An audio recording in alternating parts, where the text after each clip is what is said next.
Good morning, everybody. My name is Devin Cook, and I help lead the Racine Church of Christ, and I'm so grateful to be here with you this morning. Today's March on the Mount verse comes from Matthew chapter 5, verse 17, starting in verse 17. It says, "Do not think that I have come to abolish the law or the prophets. I have not come to abolish them, but to fulfill them.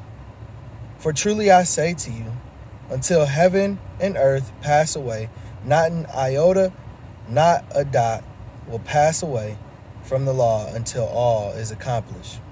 Therefore, whoever relaxes one of the least of these commands and teaches others to do the same will be called least in the kingdom of heaven. But whoever does them and teaches them will be called great in the kingdom of heaven.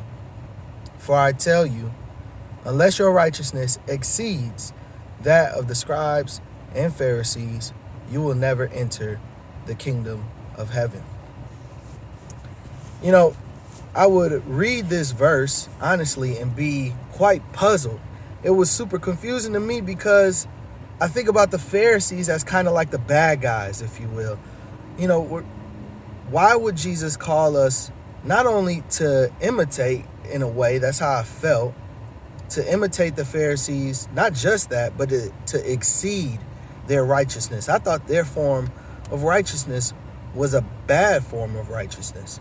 I mean, after all, there is a lot of woe to you Pharisees, ... that Jesus says.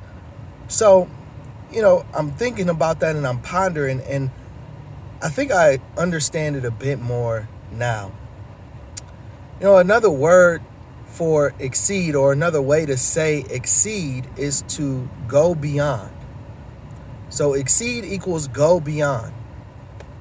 And what Jesus is communicating here is that the standard of the Pharisees' righteousness was simply the law.